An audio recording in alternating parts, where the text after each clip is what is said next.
Hi friends, welcome to the exam hub. कैसे हैं आप सब? उम्मीद है अच्छे होंगे, स्वस्थ होंगे और आप सबकी पढ़ाई लिखाई का कार्य बेहतरीन तरीके से चल रहा होगा। जैसा कि आप सभी को ज्ञात है कि रोज की तरह हम फिर आप सबके बीच हाजिर हुए हैं दैनिक समसामयिक घटनाओं को लेकर के। आज गुरु पूर्णिमा है और आप सभी को गुरु पूर्णिमा की हार्दिक शुभकामनाएं व बधाइयाँ। तो चलिए बिना देरी किए हम शुरू करते हैं अपनी क्लास को।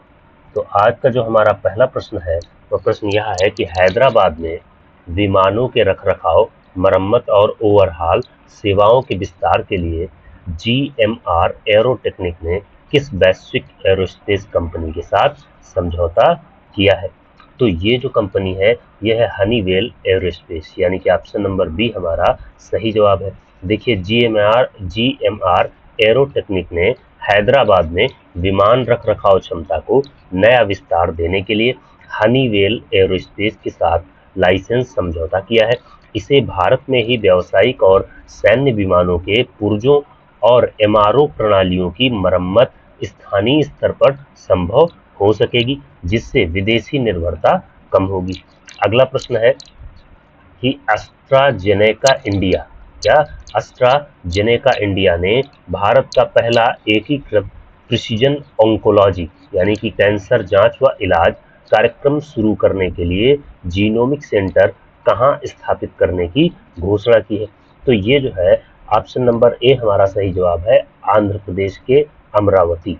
यानी कि एस्ट्राजेनेका इंडिया ने आंध्र प्रदेश की राजधानी अमरावती में एक इंटीग्रेटेड जीनोमिक सॉल्यूशन सेंटर स्थापित करने की घोषणा की है। यह केंद्र व्यक्तिगत जीनोमिक प्रोफाइलिंग के आधार पर कैंसर का सटीक और त्वरित इलाज प्रदान करने में मदद करेगा। अगले प्रश्न की ओर बढ़ते हैं। अगला प्रश्न है कि महाराष्ट्र के कोल्हापुर जिले के भुदरगढ़ तालुका में सड़ी हुई लकड़ी पर पाई गई फफूंद की नई प्रजाति किस श्रेणी से संबंधित है? तो यह जो है यह पॉलीपोर फफूंद है। क्या है? पॉलीपोर फफूंद, मतलब आंसर नंबर ए हमारा बिल्कुल सही है। तो महाराष्ट्र के कोल्हापुर स्थित भुदरगढ़ के बेदीव क्षेत्र में माइक्रोलॉजिस्ट यानी कि फफूंद वैज्ञानिकों ने लकड़ी को सड़ाने वाली पॉलीपोर फफूंद की एक नई प्रजाति की खोज की है।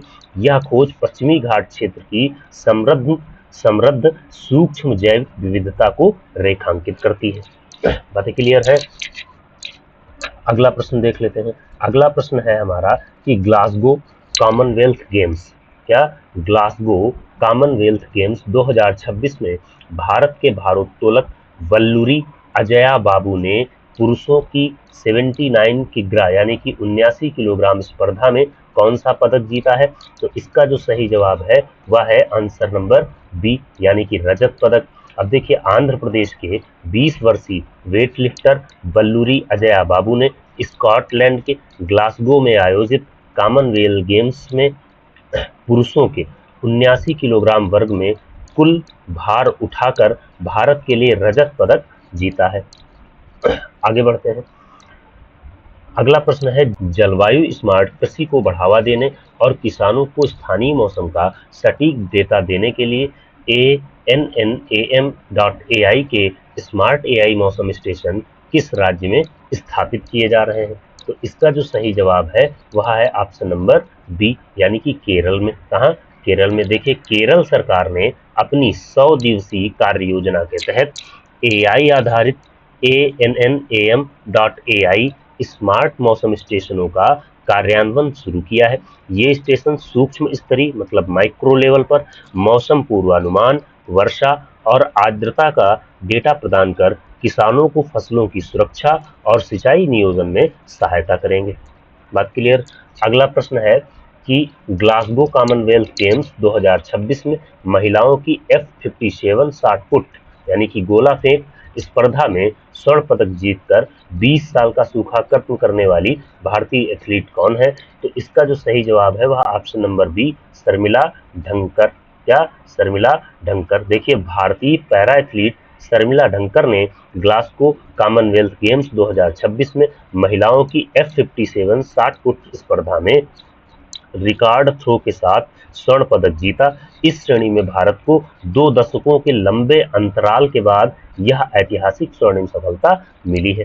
अगला प्रश्न है कि रक्षा मंत्री राजनाथ सिंह ने भारतीय तटरक्षक बल यानी कि इंडियन कोस्ट गार्ड के लिए किस नए भवन में दो प्रमुख नीतिगत सुधारों, और सुधार है क्या कि महिला भागीदारी एवं परिवार राहत प्रक्रिया की घोषणा की है। तो देखिए इसका सही जवाब है ऑप्शन नंबर बी, कर्तव्य भवन 2। क्या कर्तव्य भवन 2। देखिए नई दिल्ली स्थित कर्तव्य भवन 2 में रक्षा मंत्री ने भारतीय तटरक्षक बल में महिलाओं की सीधी कमान भूमिकाओं को बढ़ाने और सेवारत जवानों के आकस्मिक निधन पर परिजनों के लिए राहत या पेंशन प्रक्रियाओं को सुगम बनाने से जुड़े नीतिगत सुधारों को मंजूरी दी है। अगला प्रश्न है कि भारत के अंतरिक्ष प्रक्षेपण यानों यानी कि स्पेस लॉन्च व्हीकल्स में इस्तेमाल होने वाले स्वदेशी सेमीकंडक्टर और चिप्स के विकास से जुड़ी घोषणा किस केंद्रीय मंत्री द्वारा की गई? तो इसका जो सही जवाब है वह है ऑप्शन नंबर सी, अश्विनी वैष्णव द्वारा। देखिए केंद्रीय इलेक्ट्रॉनिक्स, सूचना प्रौद्योगिकी एवं रेल मंत्री अश्विनी वैष्णव ने घोषणा की कि भारत अपने अंतरिक्ष रॉकेटों जैसे पीएसएलवी LV-M3 में स्वदेशी रूप से डिजाइन और निर्मित सेमीकंडक्टर चिप्स का उपयोग करने की ओर तेजी से आगे बढ़ रहा है, जिससे सेमिकॉन इंडिया और आत्मनिर्भर भारत मिशन को मजबूती मिलेगी। किसे? सेमिकॉन इंडिया और आत्मनिर्भर भारत मिशन को मजबूती मिलेगी। अगला प्रश्न है हमारा कि सड़क परिवहन और राजमार्ग मंत्रालय द्वारा, क्या है? सड़क परिवहन और राजमार्ग मंत्रालय द्वारा निजी BS4 वाहनों के लिए प्रदूषण नियंत्रण प्रमाण पत्र की वैधता अवधि में क्या बदलाव प्रस्तावित किया है? तो ये जो बदलाव है वह यह है कि अभी तक वैधता थी 1 वर्ष, अब इसे 1 वर्ष से बढ़ाकर 2 वर्ष कर दिया गया है। देखिए 2 वर्ष कर नहीं दिया गया है, 2 वर्ष करने का प्रस्ताव दिया गया है। देखिए सड़क परिवहन और राजमार्ग मंत्रालय ने नए एवं कम प्रदूषण फैलाने वाले BS4 मानक वाले निजी वाहनों के लिए PUCC की वर्तमान 1 वर्ष की वैधता को बढ़ाकर 2 वर्ष करने का प्रस्ताव रखा है। यह कदम उत्सर्जन नियंत्रण प्रणालियों की विश्वसनीयता के आधार पर उठाया गया है। यहाँ तक बातें क्लियर है। अगला प्रश्न देखिए कि नागरिकों को सरकारी सेवाओं की निर्बाध डिलीवरी और डिजिटल पहचान प्रदान करने के लिए इलेक्ट्रॉनिक फैमिली रजिस्टर बनाने और उसे मिसेवा प्लेटफॉर्म से जोड़ने की पहल किस राज्य ने शुरू की है? तो इसका जो सही जवाब है वो ऑप्शन नंबर बी यानी कि ऑप्शन नंबर सी यानी कि तेलंगाना। देखिए तेलंगाना सरकार ने राज्य के प्रत्येक परिवार का एक एकीकृत डिजिटल डेटाबेस यानी कि इलेक्ट्रॉनिक फैमिली रजिस्टर तैयार करने का निर्णय लिया है। इसे राज्य के मिसेवा नागरिक सेवा पोर्टल से जोड़ा जाएगा ताकि जाति, आय और कल्याणकारी योजनाओं के प्रमाण पत्र प्राप्त करने में कागजी कार्रवाई और देरी को खत्म किया जा सके। यहाँ तक की सारी बातें क्लियर है। देखिए अगर आपको सेशन पसंद आ रहा है तो वीडियो को लाइक करें और अपने दोस्तों के साथ अधिक से अधिक शेयर करते रहें। अगला प्रश्न हमारा जो है वो है राष्ट्रमंडल खेल 2026 यानी कि CWG 2026 में कांस्य पदक जीतने वाली भारोत्तोलक विद्या रानी देवी सोरोखाइबम का संबंध भारत के किस राज्य से है?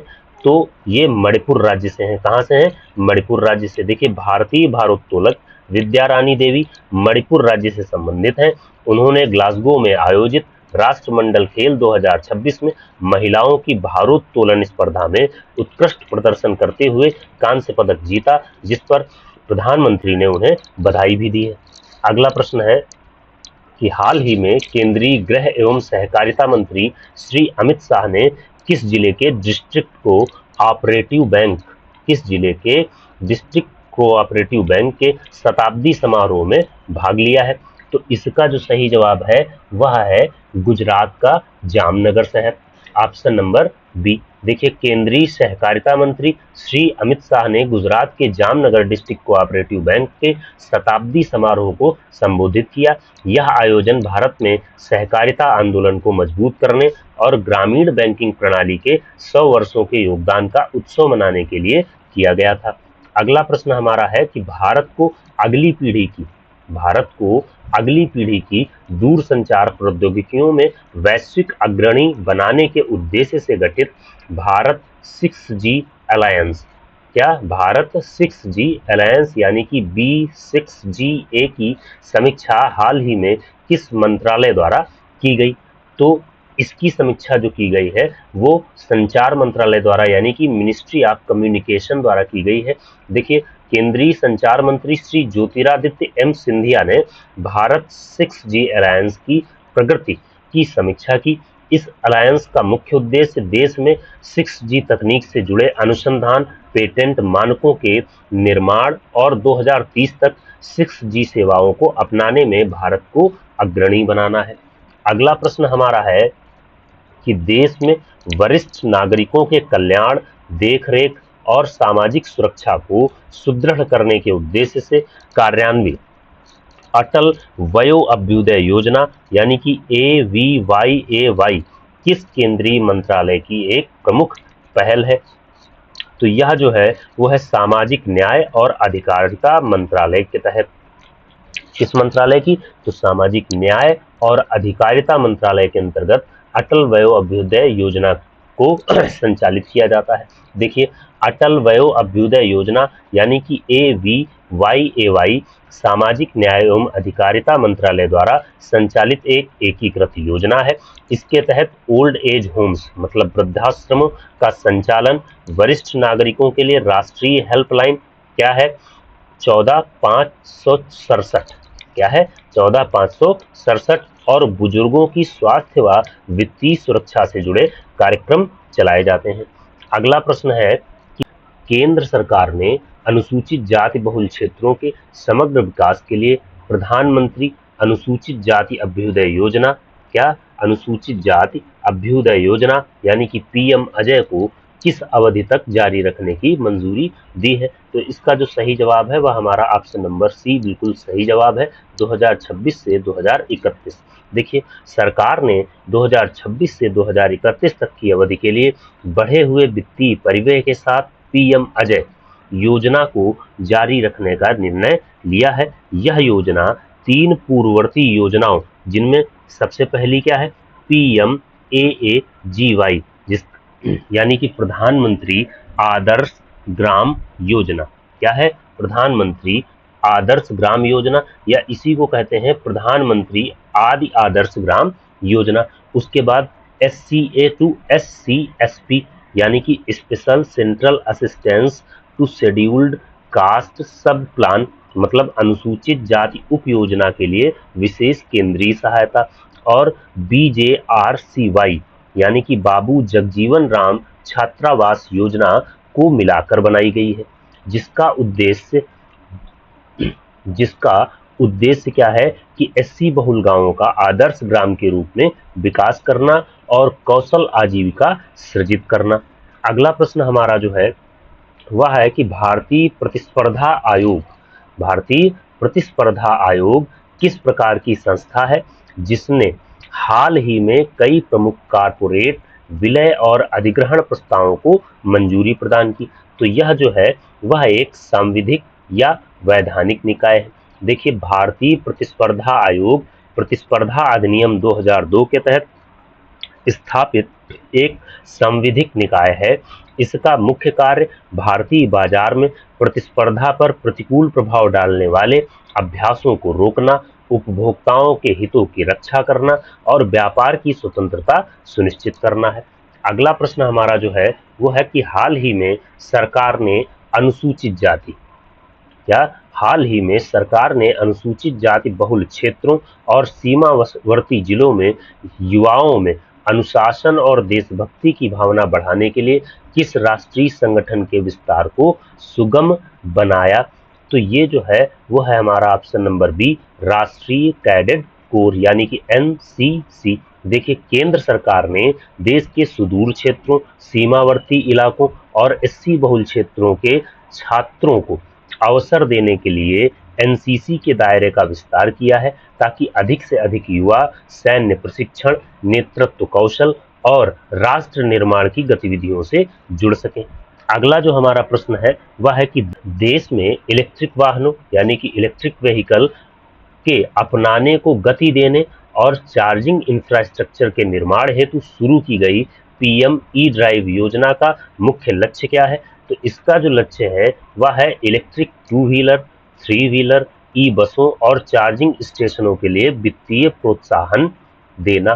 क्या? वित्तीय प्रोत्साहन देना। देखिए, पीएम ई ड्राइव क्या है? पीएम ई ड्राइव योजना देश भर में पीएम ई ड्राइव योजना देश भर में इलेक्ट्रिक मोबिलिटी को बढ़ावा देने की भारी उद्योग मंत्रालय की फ्लैगशिप पहल है। यह फेम योजना का उन्नत रूप है। क्या है? फेम योजना का उन्नत रूप है जो वाहनों की खरीद पर सब्सिडी और चार्जिंग नेटवर्क स्थापित करने में मदद करती है। अगला प्रश्न है हमारा कि हाल ही में आयोजित पीएमए पीएमए का मतलब क्या है? प्रधानमंत्री पुरस्कार के तहत पुरस्कृत पहलों की निरंतरता विषयक राष्ट्रीय कार्यशाला का मुख्य उद्देश्य क्या था? तो इसका जो मुख्य उद्देश्य है वह है प्रशासनिक सुधारों और सफल जन कल्याणकारी मॉडलों को देश के अन्य जिलों में लागू करना। बात क्लियर? देखिए, कार्मिक एवं प्रशिक्षण विभाग द्वारा आयोजित इस पहल का उद्देश्य उन सर्वोत्तम प्रशासनिक पद्धतियों और नवाचारों को चिन्हित करना और बढ़ावा देना है जिन्होंने किसी एक क्षेत्र जिले में नागरिक सेवाओं को बेहतर बनाया ताकि उन्हें पूरे देश के अन्य जिलों में भी दोहराया जा सके। बात क्लियर? अगला प्रश्न है कि राष्ट्रपति द्रौपदी मुर्मू के कार्यकाल के 4 वर्ष सफलतापूर्वक पूरे होने के उपलक्ष्य में राष्ट्रपति भवन में आयोजित विशेष कार्यक्रमों की श्रृंखला का मुख्य संदेश क्या था? तो इसका जो मुख्य संदेश था वह था जन भागीदारी और राष्ट्रपति भवन को आम नागरिकों के लिए अधिक सुलभ बनाना। देखिए, राष्ट्रपति द्रौपदी मुर्मू के कार्यकाल के 4 वर्ष पूरे होने पर आयोजित पहलों में राष्ट्रपति भवन के संग्रहालयों, उद्यानों जैसे अमृत उद्यान और डिजिटल सेवाओं को आम जनता तक पहुंचाने तथा जनजातीय और वंचित वर्गों के समावेशन पर विशेष जोर दिया गया है। ठीक, तो यहां तक था हमारा दैनिक समसामयिकी का कंटेंट। अब हम लोग चलते हैं अपनी इसी श्रृंखला में राज्य दर्शन के अंतर्गत। कहां? राज्य दर्शन के अंतर्गत। और आज राज्य दर्शन में हम लोग उत्तराखंड राज्य के बारे में विस्तृत जानकारी प्राप्त करेंगे। तो देखिए, सबसे पहले तो हम इसकी स्थापना की अगर बात करें तो 9 नवंबर सन 2000 यानी कि यह भारत का 27वां राज्य बना। पूर्व में इसे उत्तरांचल कहा जाता था जिसे 2007 में बदलकर उत्तराखंड कर दिया गया। और यह जो उत्तराखंड राज्य है वह उत्तर प्रदेश राज्य का ही एक खंड है। पहले उत्तर प्रदेश राज्य में ही सम्मिलित था। अगला देख लीजिए, राजधानी अगर हम उत्तराखंड की देखें तो शीतकालीन राजधानी की अगर बात करें तो देहरादून, परंतु अगर ग्रीष्मकालीन राजधानी देखें तो गैरसैंण है। उसके बाद क्षेत्रफल की दृष्टि से जो उत्तराखंड है वो भारत के कुल क्षेत्र का 1.63% भाग बनाता है। देखिए, इसका क्षेत्रफल कितना है? 53,483 वर्ग किलोमीटर। जनसंख्या की दृष्टि से अगर देखें तो भारत में उत्तराखंड राज्य का 20वां स्थान है, मतलब देश की कुल आबादी का लगभग 0.83%। ठीक, भौगोलिक विभाजन अगर देख लें तो हिमालय की गोद में बसा यह राज्य मुख्य रूप से 3 भौगोलिक क्षेत्रों में विभाजित है।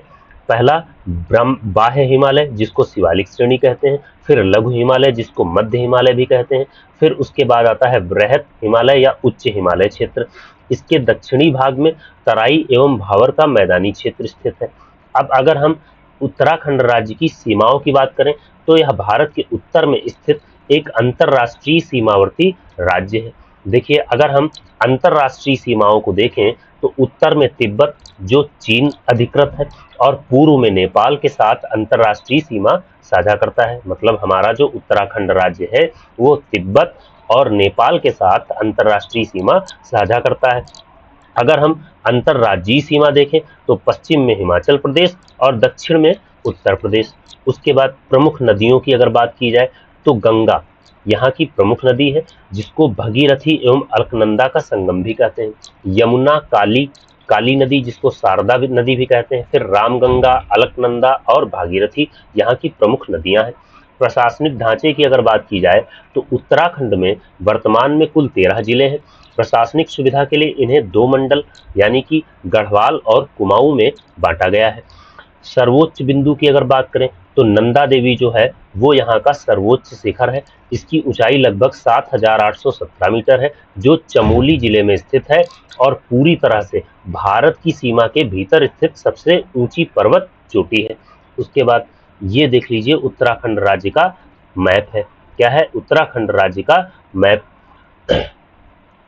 ये देखिएगा उत्तराखंड राज्य का मैप है कि उत्तराखंड जो है वो अगर अंतर्राष्ट्रीय सीमा की बात करें तो चाइना और नेपाल दो देशों से अंतर्राष्ट्रीय सीमा साझा करता है। लेकिन अगर राज्यों की बात करें तो हिमाचल प्रदेश और उत्तर प्रदेश दो राज्यों के साथ अपनी सीमा साझा करता है। हालांकि जो देहरादून है उसका बिल्कुल जरा सा अंश हरियाणा से भी टच होता है। उसके बाद हम आगे की ओर बढ़ते हैं। अब देखिए यहाँ के राजकीय प्रतीकों की अगर बात करें तो जो राजकीय पशु है वो है कस्तूरी मृग, जिसे अल्पाइन मस्क डियर कहा जाता है। फिर राजकीय पक्षी जो है वो है हिमालयन मोनॉल। फिर राजकीय वृक्ष की बात करें तो बुरांस। राजकीय पुष्प जो है वो है ब्रह्मकमल। राजकीय खेल जो है वो है फुटबॉल। बात क्लियर?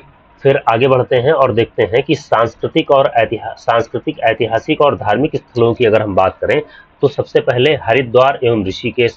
देखिए देवभूमि का प्रवेश द्वार हरिद्वार और विश्व की योग राजधानी जिसको ऋषिकेश कहते हैं।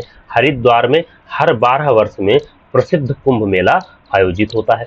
फिर चार धाम जो होते हैं, देखिए बद्रीनाथ, केदारनाथ, गंगोत्री और यमुनोत्री सनातन धर्म के सबसे पवित्र तीर्थ स्थलों में से एक है और ये सब किस राज्य में है? तो हमारे उत्तराखंड राज्य में है। उसके बाद नैनीताल और मसूरी की अगर बात करें तो नैनीताल को हम झीलों की नगरी और मसूरी को पहाड़ों की रानी कहा जाता है। यह एक प्रसिद्ध हिल स्टेशन है। उसके बाद फूलों की घाटी और नंदा देवी राष्ट्रीय उद्यान। देखिए चमोली में स्थित जो अपनी दुर्लभ प्राकृतिक सुंदरता के लिए यूनेस्को विश्व धरोहर स्थल है। यूनेस्को विश्व धरोहर स्थल की श्रेणी में भी सम्मिलित है और यह है कहाँ? तो चमोली जिले में स्थित है। फिर उसके बाद हम बात करें अल्मोड़ा व रानीखेत तो सांस्कृतिक रूप से समृद्ध कुमाऊं क्षेत्र जो अपने कटारमल सूर्य मंदिर और जागेश्वर धाम या इसी को बागेश्वर धाम कहते हैं और नंदा देवी मेले के लिए प्रसिद्ध है। उसके बाद हम यहाँ की अर्थव्यवस्था, कृषि और उद्योगों की अगर बात करें तो देखिए कृषि की अगर हम बात करें तो यहाँ बासमती चावल, लीची जो देहरादून में और सेब उत्तरकाशी क्षेत्र में और मोटे अनाज जैसे मंडुआ, झंगोरा के उत्पादन के लिए जाना जाता है। चाय बागानों के लिए भी उत्तराखंड प्रसिद्ध है। फिर जल विद्युत ऊर्जा की अगर बात करें तो भागीरथी और अलकनंदा जैसी नदियों पर स्थित विभिन्न परियोजनाएं जैसे टिहरी बांध भारत का सबसे ऊंचा बांध है के कारण राज्य में अपार जल विद्युत क्षमता है। उसके बाद अगला औद्योगिक हब अगर देखें तो सिडकुल के माध्यम से हरिद्वार, पंतनगर और सितारगंज प्रमुख औद्योगिक एवं फार्मास्यूटिकल हब के रूप में विकसित हुए हैं। फिर हम अगर यहाँ के प्रमुख उत्पाद जिनको जीआई टैग मिला है उनके बारे में अगर देखें तो तेजपत्ता और मुनस्यारी की राजमा ये स्वाद और औषधीय गुणों के लिए प्रसिद्ध है और इन दोनों को जीआई टैग मिला हुआ है। फिर कुमाऊं चिउरा आयल व एपण कला, कुमाऊं चिउरा आयल व एपण कला ये पारंपरिक लोक कला और हस्तशिल्प है जिसको जीआई टैग प्राप्त है। फिर रंभाण फाइबर व भोटिया धन जो एक प्रकार की कालीन है, ये जनजातीय हस्तकला की खास पहचान है और इसको भी जीआई टैग प्राप्त है।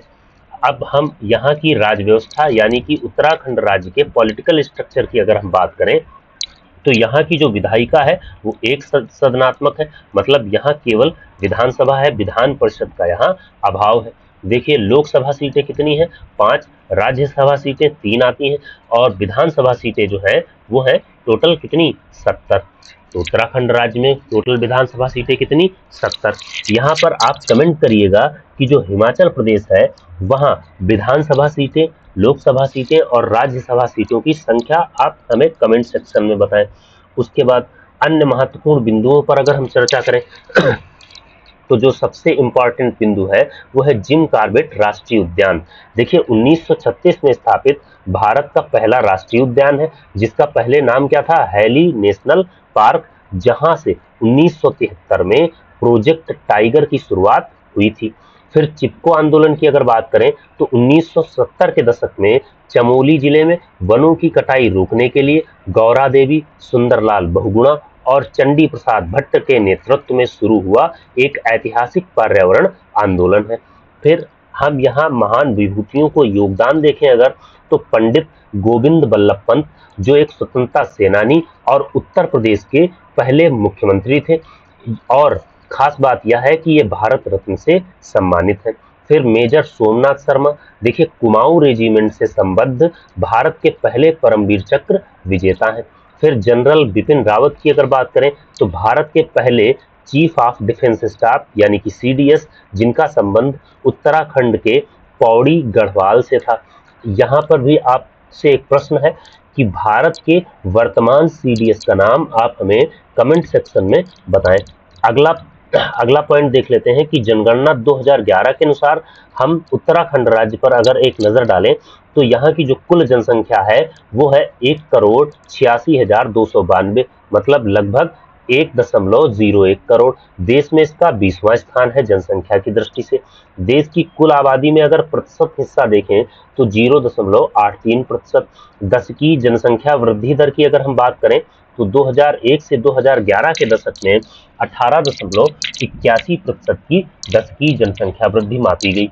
फिर सर्वाधिक जनसंख्या वाला जिला जो है वो है हरिद्वार, और न्यूनतम जनसंख्या वाला जिला जो है वो रुद्रप्रयाग। ये सारे आंकड़े जो है 2011 की जनगणना के अनुसार है।